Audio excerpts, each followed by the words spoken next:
Hola, David. Hola, David. Hola, buenas noches. Ignacio. Oh, Ignacio no está solo. Denis. Hola David, os presento a Josephine. ¿Te quieres presentar? Hola, yo soy Josephine. Una amiga mía. Hola, Josephine. Bienvenida. Gracias.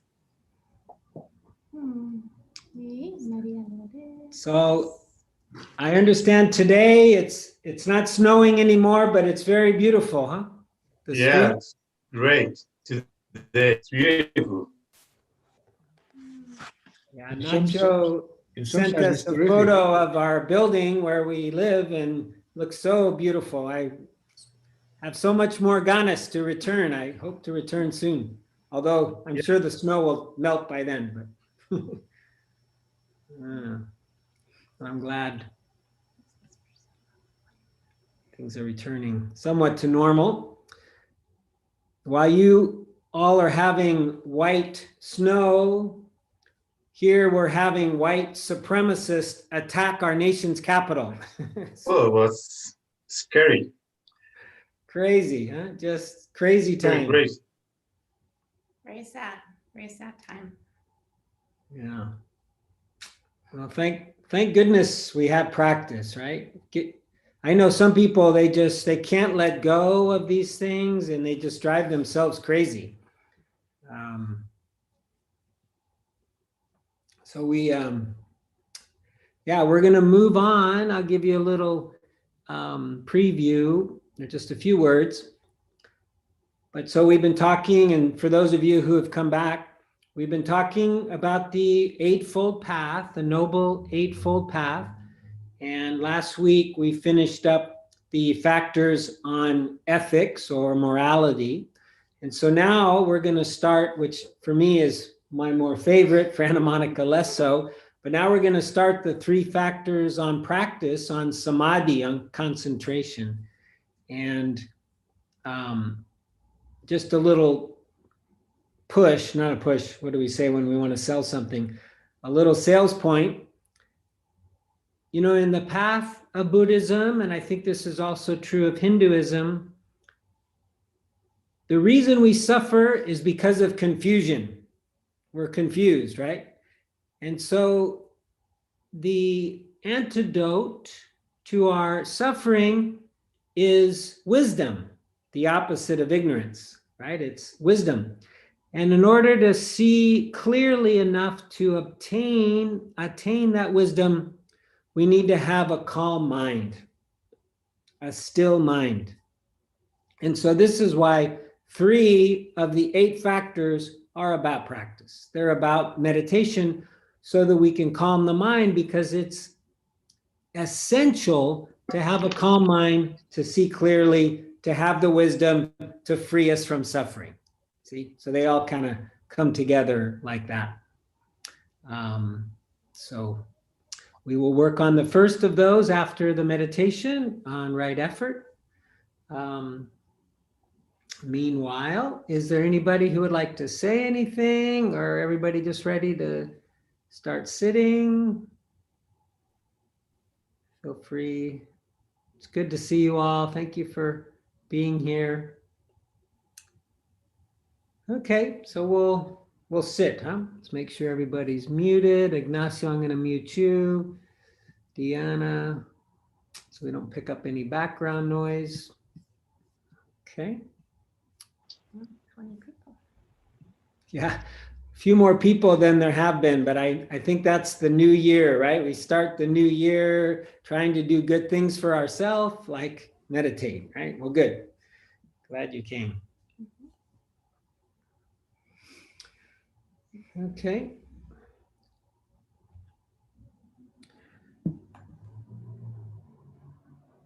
So let's find a comfortable posture.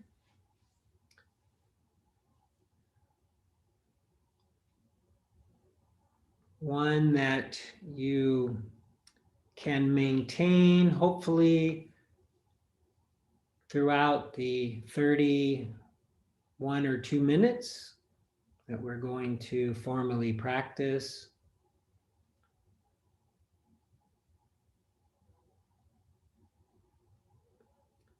And I think it's very helpful to have a posture that is erect, the back is straight, the head may be tilted ever so slightly downward to open up the back of the neck and also create a humble gesture, a noble and humble gesture. But you also want to be relaxed, comfortable. We don't want it to be too rigid.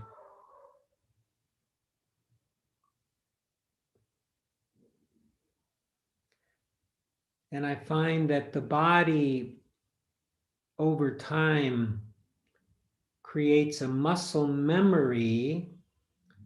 And so when we get into this posture again and again, the body and the mind start to become trained that, okay, now we're going to meditate.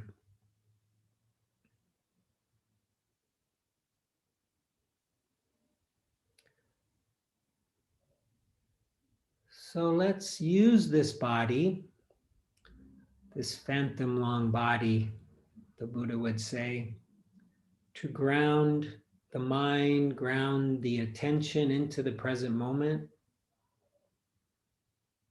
Maybe you've had a busy day. I know for most of you, it's early evening, late afternoon. All the excitement with snow on the street and no cars and all of that. So let's try to let that go. It's now in the past, or at least our experience of it.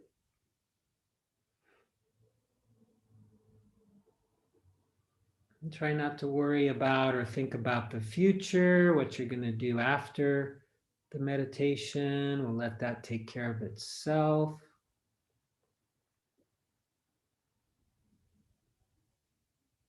Just feeling, experiencing, noticing the body. Maybe the weight of the body. Any points of contact where the body is touching the chair, the cushion, the bed, the floor. That's all we have to do is just feel those points of contact, and in that moment, we are present. We are aware.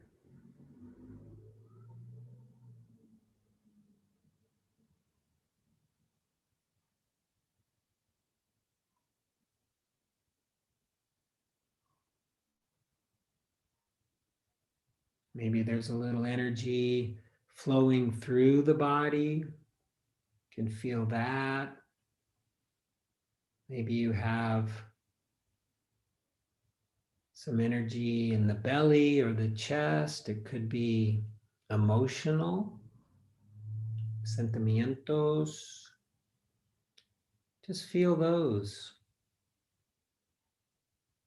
without judging, without wanting it to be different.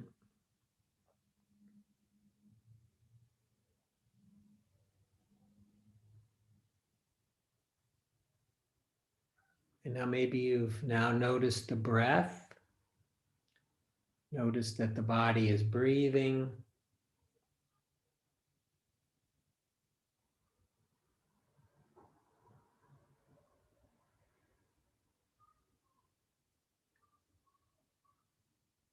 So for this practice, we usually do a samatha or samadhi practice of calming the mind, centering the mind. So we choose an anchor for our attention, so it has a place to go, especially after we notice we've been thinking, distracted with thoughts, planning, whatever. So you could use the whole body. This is especially useful if you're somewhat restless, maybe nervous, excited, whatever. Makes for a good anchor to kind of calm the mind when it's restless, using the whole body. Or you could use the breath. Find a spot where the breath is noticeable, maybe even a bit pleasant. Might be at the tip of the nose, the chest, the belly. And if you're feeling a bit sleepy, then I recommend the tip of the nose or something very single pointed. Try to generate some energy by concentrating a little harder on a single point. And if neither the body nor the breath is attractive to you as an anchor, you can always use hearing, listening, a receptive, open listening, just waiting for sounds to enter into the ears, make contact with the eardrums.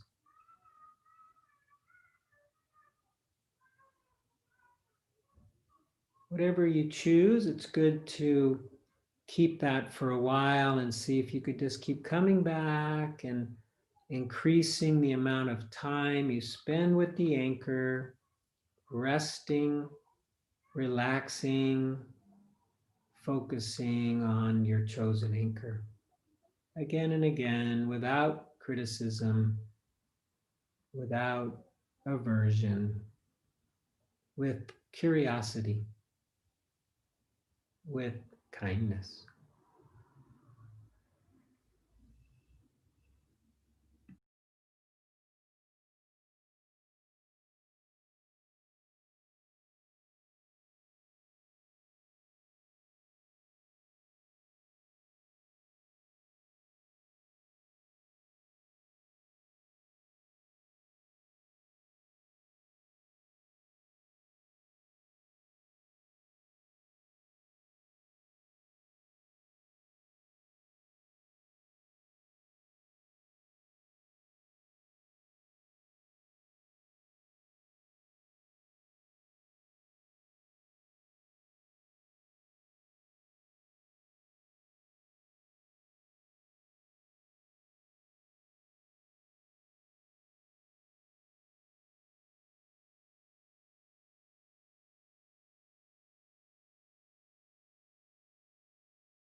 if you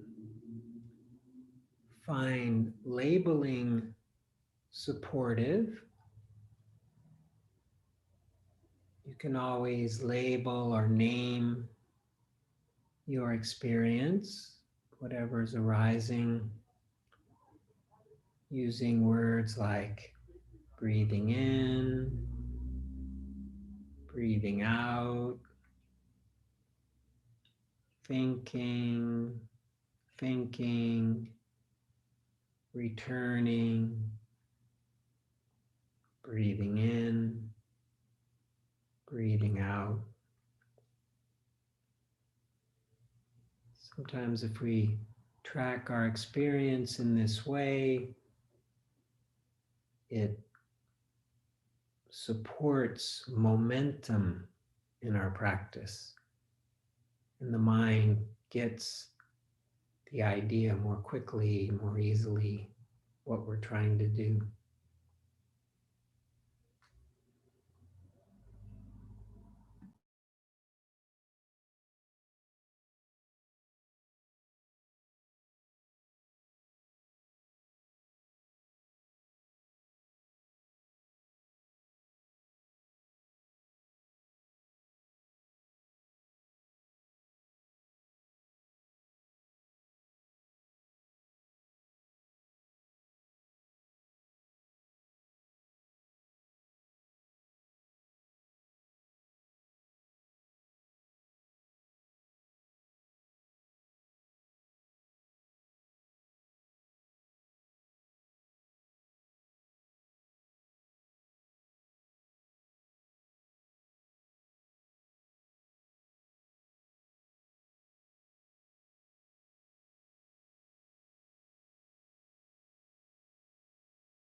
if you are experiencing lots of thought, sticky thought, obsession, one technique you can use is to put the awareness into the body, especially the belly, the chest area,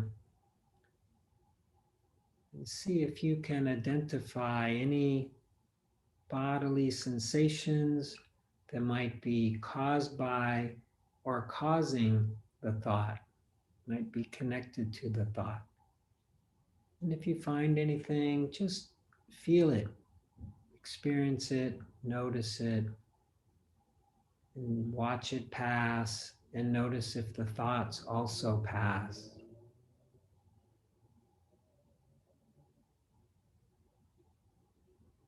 At least for a moment.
So hopefully the mind is a little more centered,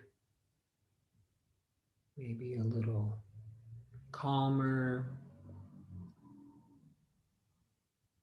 For the rest of the meditation, you can continue with the samatha calming practice, or if you'd like, you can shift to a vipassana technique of allowing whatever arises most noticeably, most obvious to be your anchor. So whether you're with the breath or the body or hearing, you could use those as your home base, but if something else arises that is more obvious, maybe pain, body part sleeping, thought, sounds, let that be your anchor. Observe that until something else arises more obvious. And just noticing how things arise, they stay a while, and then they go or are replaced by something else. Just noticing the impermanence of experience, anicca.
Good.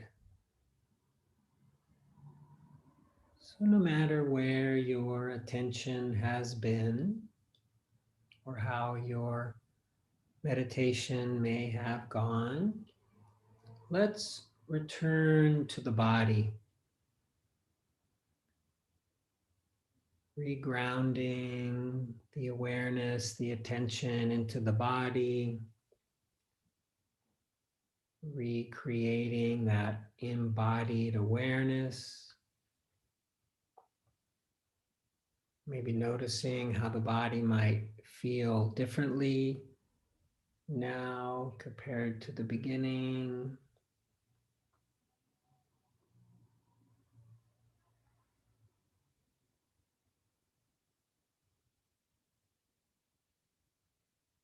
And then moving the attention to the area of the heart, the chest,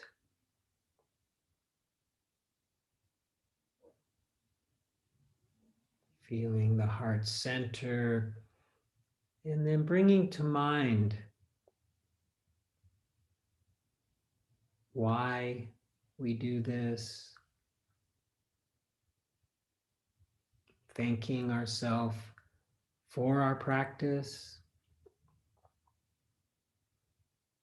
thanking the others on this call for supporting our practice, practicing together, and remembering that even though this may seem like a solitary practice that only benefits ourselves, it in fact is probably the best thing we can do to benefit all beings, those around us, our family, our friends, our associates, and society.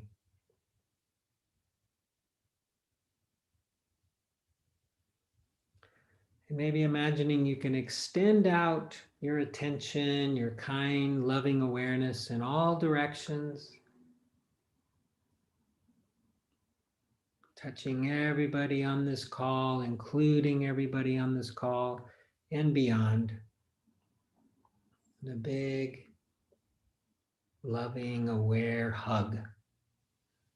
And when you hear the sound of the bell, as always, just taking it as a moment to be aware. What arises in the moment when you hear the bell.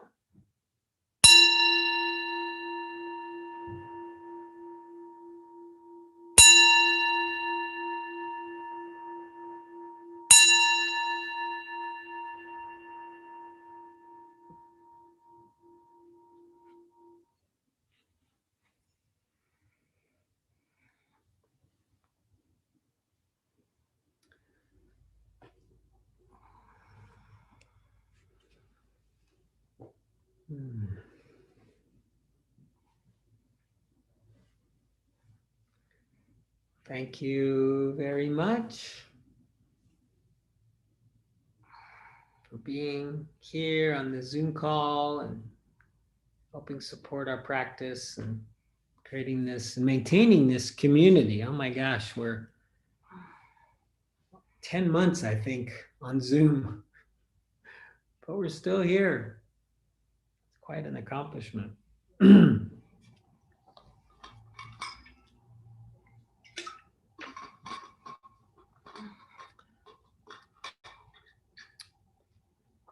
So as I mentioned,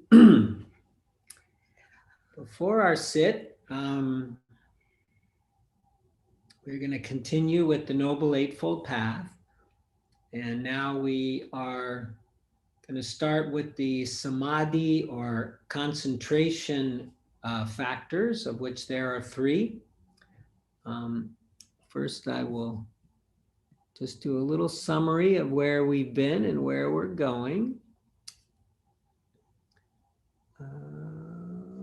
Let's see, I guess if I go here and then go here.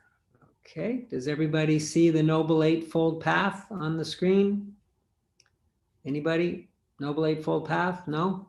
Yes. Okay. Yes. Thank you, Matthew. Yes. Just a quick summary, right? So we started off with right view or understanding, which I'm going to talk about again a little bit today. And then right thought, these being the wisdom factors. And then we just finished up the sila or ethical morality factors of right speech, right action, and right livelihood. And now we're going to start on the next three: right effort, right mindfulness, and right concentration. And that word right could also be translated as wise, or you could almost even say correct, but some people like wise. And again, as I mentioned at the beginning, probably the fundamental belief in Buddhism is that if we can see clearly the way things are, we won't suffer, right? So we'll have this first one, right view or right understanding, which includes the Four Noble Truths. When we can see that there is suffering, there's a cause of suffering, there is an answer to the suffering, and there's a path to the end of our suffering. So when we have this understanding, hopefully we let go of the causes of our suffering, greed, hatred, and delusion, and we don't suffer. But in order to have that view, like before the group today, I cleaned my glasses. They had gotten very dirty, right? There was all sorts of particles on them and stuff. And, it makes it difficult for me to see when my glasses are dirty. Well, it's a similar sort of thing here, right? In order to have right view, we need to be able to see clearly.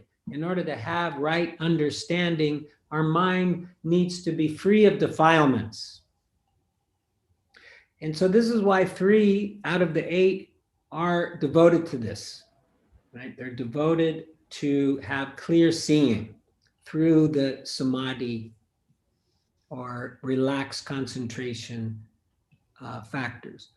So I'm going to go here. Let's see. Okay, so this is our wise effort or right effort.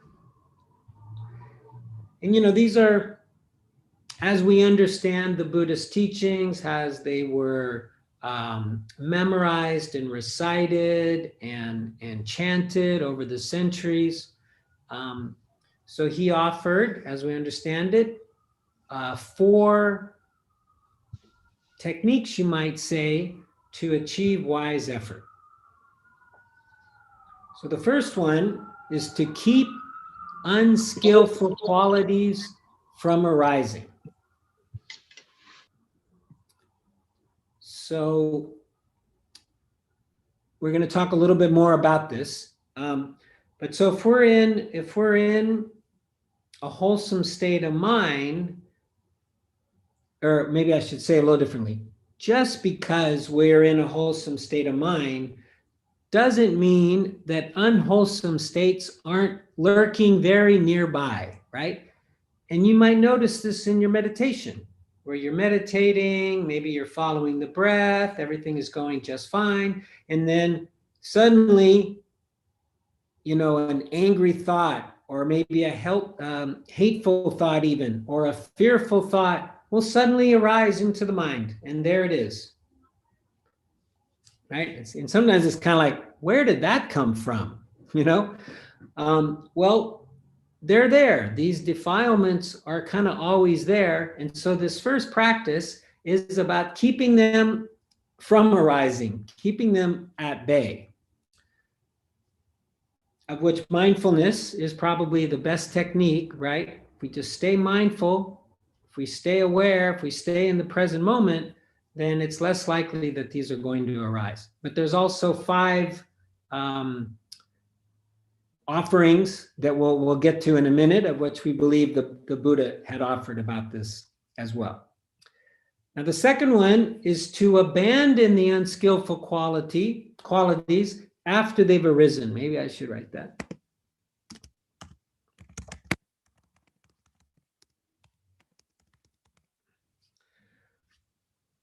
So sometimes they take over, right? Sometimes the mind goes on a little thought vacation journey or whatever with something that is unskillful.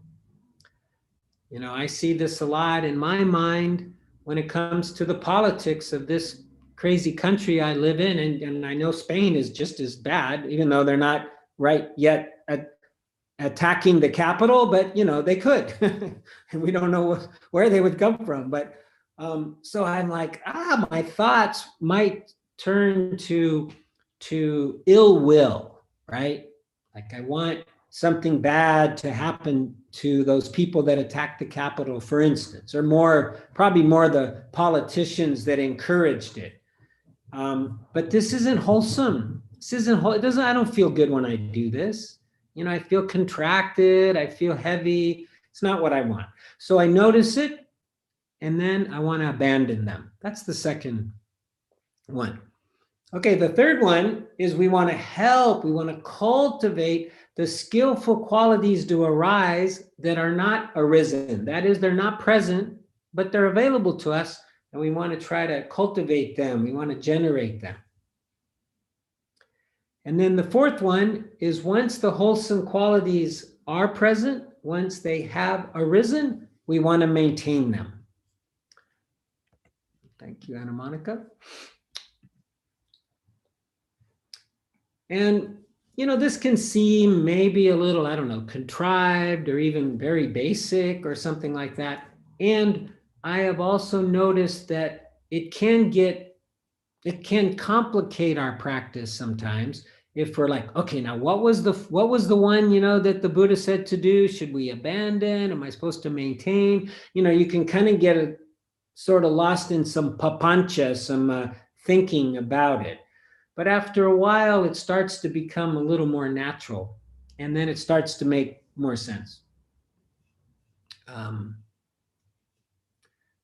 So the unskillful qualities that normally we're talking about in a Buddhist context are the hindrances, the obstáculos, right?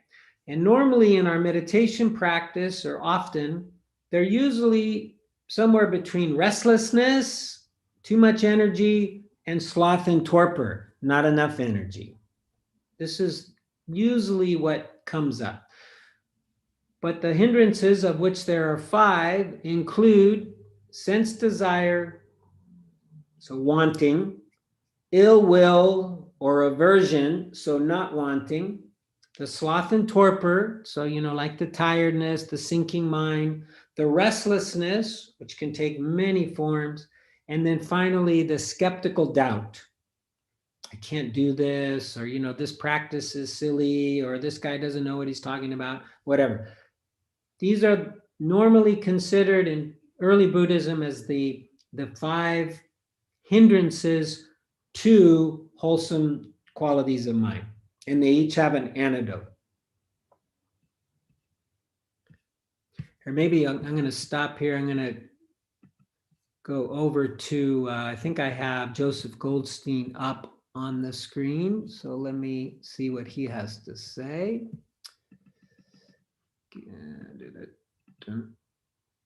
Okay.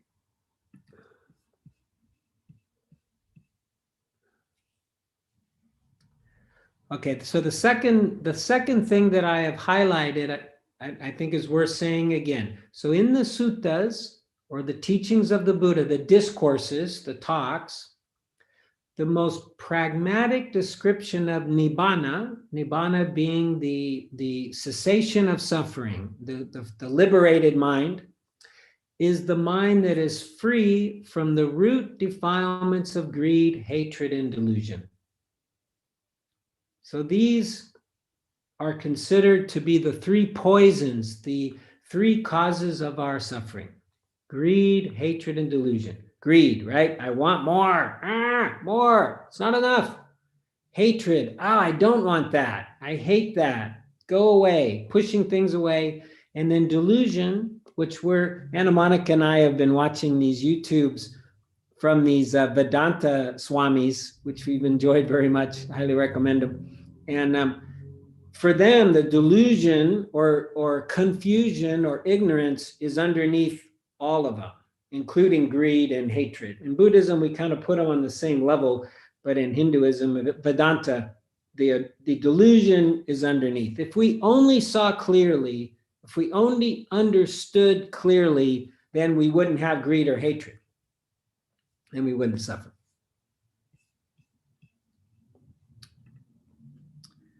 Let's see.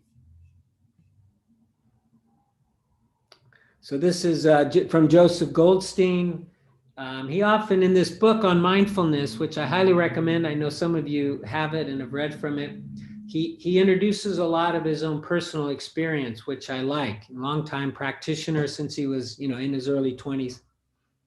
And he says, for me, one of the most radical, far-reaching, and challenging statements of the Buddha is his statement that as long as there is attachment to the pleasant and aversion to the unpleasant, liberation is impossible.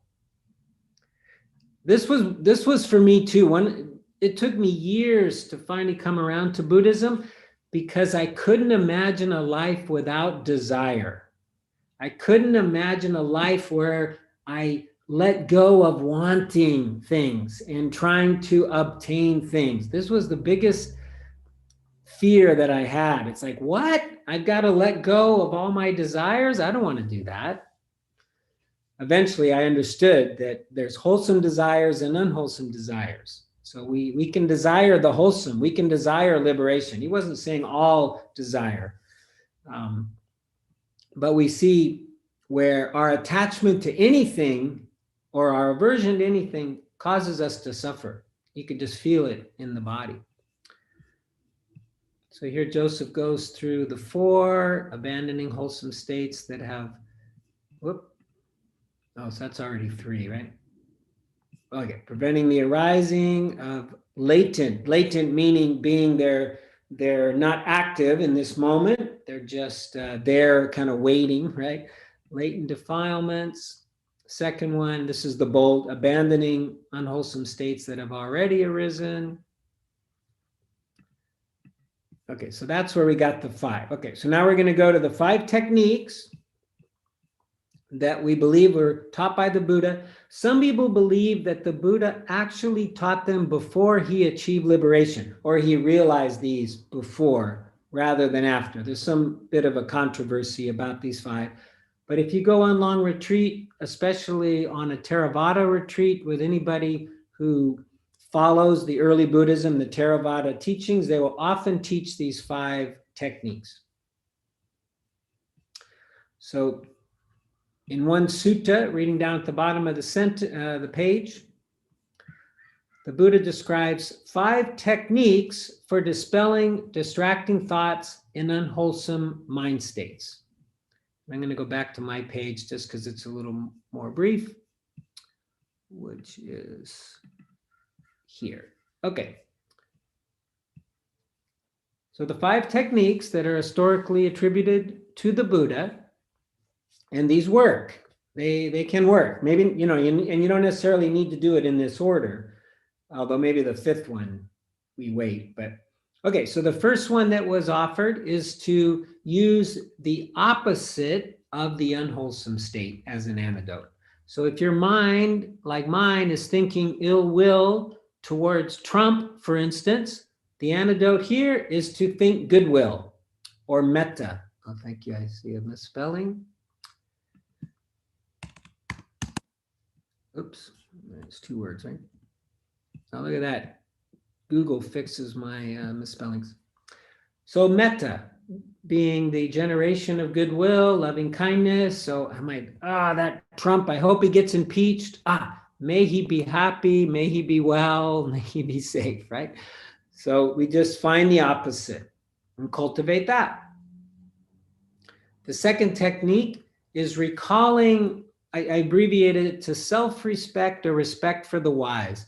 And so how this might look is remembering the goodness of your practice. The fact that you practice is such a wonderful thing. And sometimes we forget that we do this. Why do we do this? And we could remember that, bring that to mind and feel it.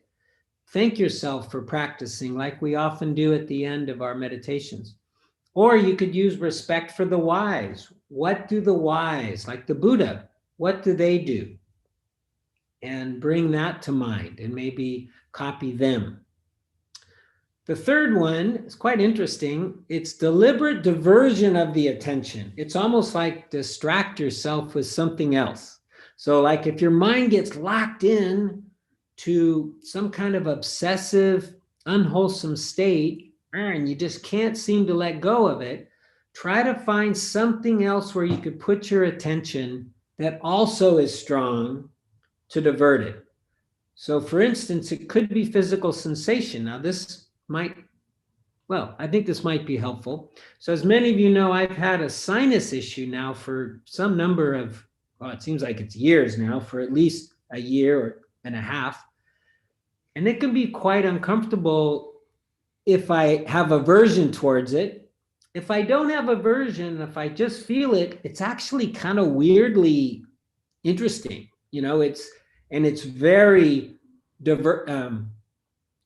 Is that a word? Diverting?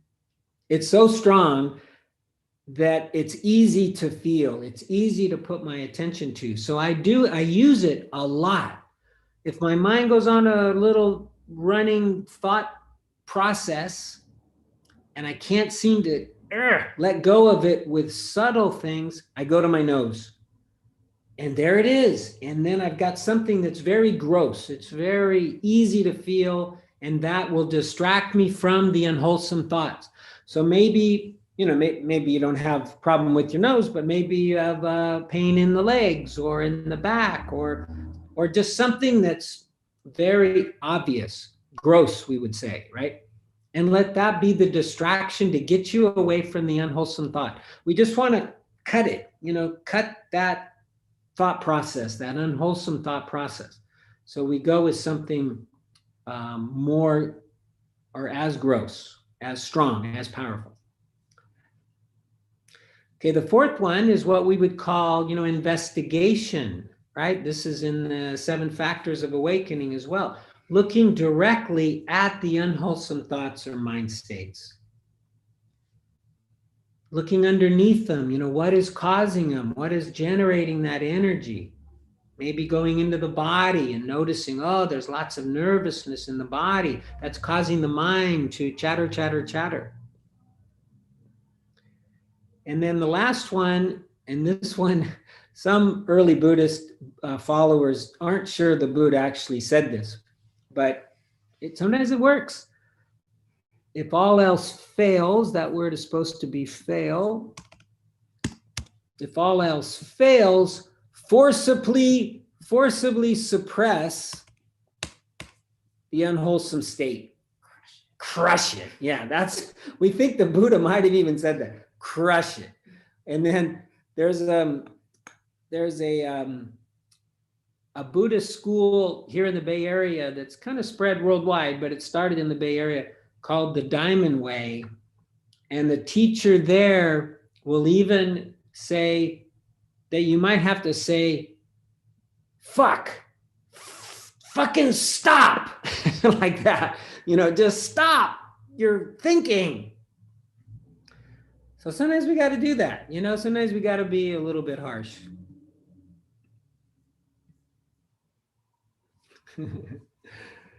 You know, but with love. I mean, you know, yeah, because we're still dealing with our mind, which is still, you know, young and sensitive, right? So we don't want to do that too often. But sometimes you got it. It's like, enough, basta, right? Basta, coño. You just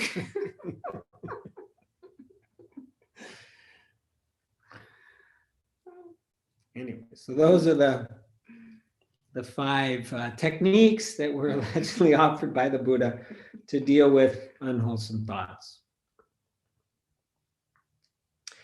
And, you know, as we've talked about, the word for meditation in Buddhism, bhavana, really means, or another translation of it really is to cultivate, like we would a garden, like we would, you know, for planting crops. We want to cultivate our minds. We want to cultivate these wholesome thoughts. And so it takes time, it takes practice, it takes persistence, it takes patience, it takes effort. And that's why this one is called right effort, right? It takes effort. You can't expect that your mind is going to be just free of defilements if you do nothing. You know, I went on this intercambio, this language exchange yesterday, and one of the people on there was interested about meditation, and she says she finds it so hard, she can't do it. And I compared it, it kind of occurred to me that this is an art, or like a sport, or like a talent, or a skill. A skill is maybe the best way to put it. It's a skill. And just like learning a foreign language, me trying to learn Spanish, and for some of you, maybe to learn English or whatever the foreign language is, or maybe to learn how to play a sport, you know, tennis or whatever, learn a musical instrument. We can't just expect with a couple minutes a day and we're going to learn it, you know, or at least not at a very high level. And it's really quite similar with meditation. The more we do it, the better we get at it. And the easier it becomes to let go of the unwholesome thoughts and to maintain the wholesome thoughts, to maintain the wholesome states of mind. It just gets easier. But we got to put in the effort. We have to put in the time. I think I had a couple quotes, and then I will stop and open it up. Let's see. Going back. Okay, so yeah, Tanisaro Bhikkhu, he's an American monk, lives here in California, actually a monastery down near San Diego, and he translates the Pali word of samavayana as relaxed effort or joyous effort, which is kind of interesting, but I do think important. We don't, you know, in no way is effort in this context mean you got to push really hard. It just doesn't work with meditation. And, you know, like I've played tennis off and on in my life. Similarly with tennis, if you push too hard, it's not like American football, you know, where you're bam, like that. It's much more relaxed, right? You want to relax into it. Same with meditation. We apply the effort, we apply the energy, but in a relaxed way, or even a joyous way, you could say. And Monica wants to add something. I think a good question or it could be framed, what supports my practice? And sometimes it's not sitting cross-legged. Sometimes it's sitting in a chair. Sometimes it's standing, you know, without judgment, without ideas of what is the right or the proper way to practice. And I often think about when I was on retreat and really struggling with sloth and torpor and falling asleep. And I was also trying to stop drinking coffee because I had this idea that on retreat I should be, you know, off intoxicants and caffeine. And my teachers simply said, it sounds like drinking coffee would be skillful for your practice, because I couldn't stay awake to practice. So in that context, what supported my practice, my ability to practice, was, you know, just a cup of coffee a day. That's just as an example. So it might vary for each person and the time of day, etc. But just asking what supports my practice. Maybe it's being outside, inside, turning on the heater, turning off the heater, having a cup of coffee. But that's a nice kind of gentle way to ask how I can practice better. Thank you. And the last thing I'll say is, I've got it here in the screen, this story of the lute, which was an ancient Indian instrument, still exists, but where the Buddha asked about if the strings, it's a string instrument, if the strings of the instrument are too tight, is the sound pleasant to the ear? No. And if the strings of the instrument are too loose, will you be able to play it? No. So you want to tighten, this would be the same with the guitar or any stringed instrument, even a piano. You want the strings to just find that correct balance, right? And that's the same with our practice. So for some of us, like me, I'm more, Anna Monica, as she explained, she tends more towards the sloth and torpor. That's her hindrance that arises mostly. For me, it's a little bit more too much energy. And so it's just a matter of trying to find that balance. What works for you? Okay, so I will stop there. Next week, we might talk a little bit more about this, but then we'll move to sati, to mindfulness. And that we could probably spend another year on, but we'll spend a couple days. But anyways, is there anybody who would like to share or ask a question? Something in the chat?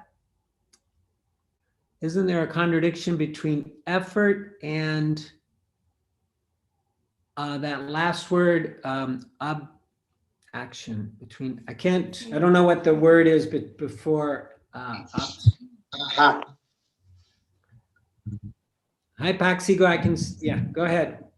My question is if it is compatible, the mere observation with the effort, because the effort is an action, isn't it?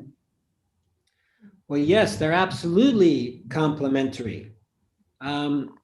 Keeping in mind, these words that get translated then we have to put them into one of our words, Spanish word, English word, whatever. And effort, another translation is also energy. Oftentimes the word energy and effort, the Pali word vidriya, will be the same. But so this effort is really having the appropriate amount of energy, bringing the appropriate amount of energy to the task. And if you have no energy, you're not going to be able to observe, right? You'll be sleeping or distracted or whatever. But not having too much. You don't want to bring too much energy, because even that will obscure, like the restlessness, it'll obscure your ability to see clearly. Does that help with your question, or?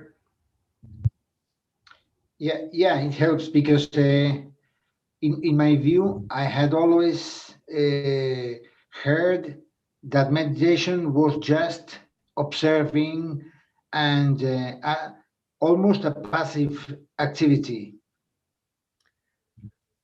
But it is observing, but it's not a passive observing.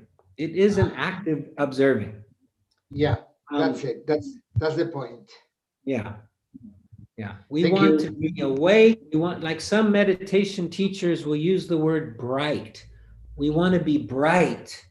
We want to be awake, right? But we are receptive. And receptive is a word that some people might consider as synonymous with passive, because we are receptive. Things are coming to us. We are not going to them. But the awareness is still active. The awareness is still bright, right? And because if it's not, then, we're kind of probably falling asleep, or we're falling into thought. You'll notice when the awareness is not especially bright, when the energy level is not sufficient, your mind is going to drift off, or you're going to fall asleep. And then if there's too much agitation, then there's too much energy, so then you need to back off. And you kind of work, where can you keep the awareness in the present moment without agitating the mind and the body, or without going to sleep? It's somewhere in between.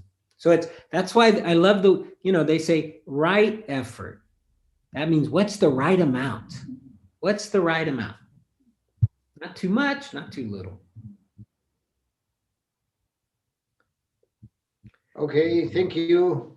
Thank you. Anyone else have a question? Or Yes, Nacho or Josephine.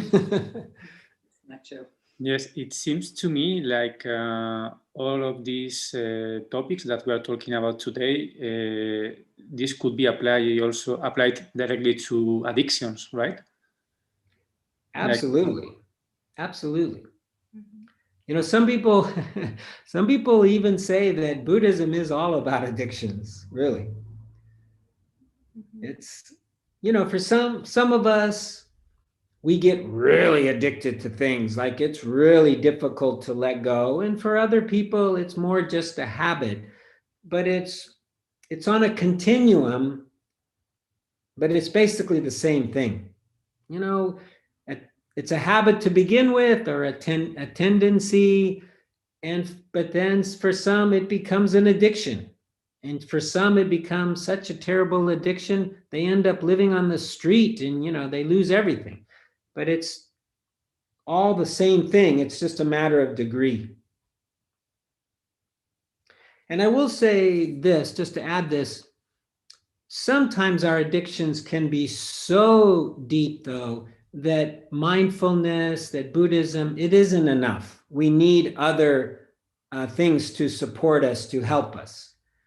Buddhism, in my experience, as a person who's had many addictions, it works once you are able to deal with the traumas, the really acute problems. You kind of have to do more. Modern psychology, maybe other forms of practice, some grief work, these type of things, and then you can kind of drop into the realm where mindfulness works sufficient. But for some addictions, they're too deep, and the mindfulness isn't enough. The person just can't even stay there a half a breath. You know, once we can get to where we could stay 2 or 3 breaths without being lost in thought, then it starts to go, right? But if you can't even stay 1 breath, you probably need, and this is an interesting thing I'm saying, and I might be completely talking. I have a gross expression where I say I'm talking out of my butt, but I might be making this up. There you go. I might be making this up, but more or less, I like, as I'm saying it now, I like this as kind of a rule of thumb, that if you can't stay with the breath longer than a breath at any time without thinking, you probably also need some other things to help to get you going. Maybe some therapy, you know, maybe some what do we call them in a group? Support groups, that type of thing. Because that's a pretty addicted mind, right? If you can't even get 1 breath. But once we can get 2 consecutive, 3 consecutive, de vez en cuando, you know, then we start to roll, and then mindfulness, Buddhism can be enough. What do you guys think of that? That again, that came right out of my butt. So do people, does that sound kind of possible? Okay. Good. Well, if nobody else has anything to say, why don't we try cultivating the good with a little bit of metta, cultivating goodwill. And afterwards, we're happy to stay on and form some small groups. You guys can check in and compare snow and stuff like that.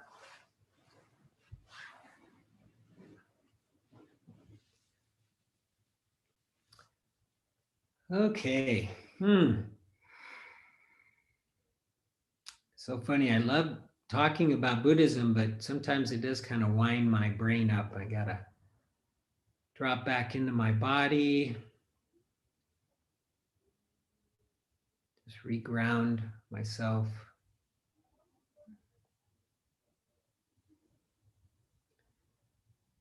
So yeah, bringing our attention to the heart center once again. Feeling that area. And here we'll try to cultivate, generate loving kindness, metta in the Pali language, also translated as goodwill. So starting with ourselves, may I be happy.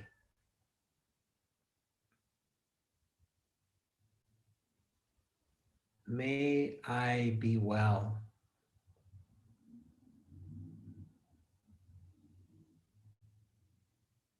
May I be safe.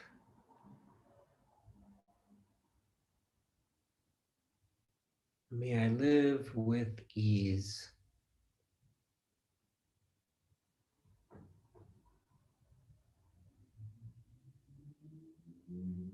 And I know for some people, giving metta to oneself can be a little difficult at first. So sometimes we start with a benefactor. This time we'll do it now, but a benefactor could be someone you love unconditionally without any reservations, or somebody you admire, this respect for the wise, I think the Buddha called it. So maybe it could be the Buddha, Christ, could be a loving grandparent or aunt or uncle, or it could be your pet. May you be happy. May you be well. May you be safe.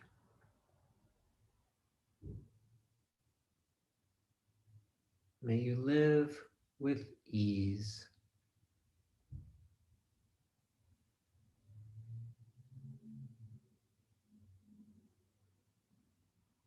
And so now let's try a difficult person. Somebody towards whom you might have a resentment. Maybe they did or said something or didn't do something that hurt your feelings, disagree with. Try to imagine this person in front of you. May you be happy. May you be well. May you be safe. May you live with ease.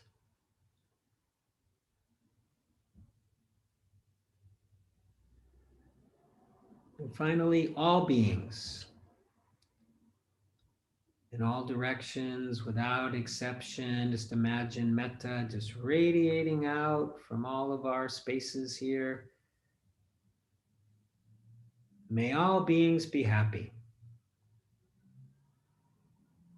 May all beings be well. May all beings be safe.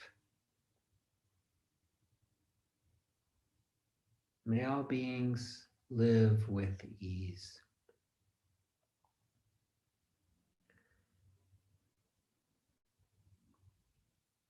And lastly, we will dedicate the merit of our time together today, the fruit of our practice, the benefits, I should say, plural, our Sangha, our Buddha nature, the teachings.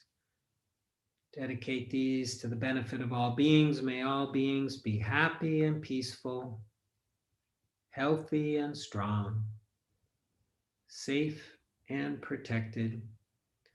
May all beings be free from suffering and the causes of suffering, free from war and violence and discrimination, racism, free from coronavirus. And may all beings find their path to clear seeing, clear understanding, find their path to the freedom from suffering. May all beings be free.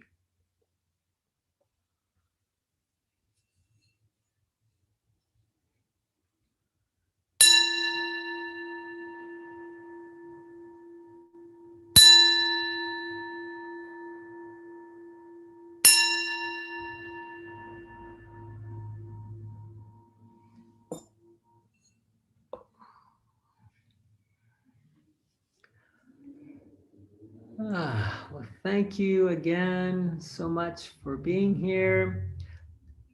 Just a little update. So we are starting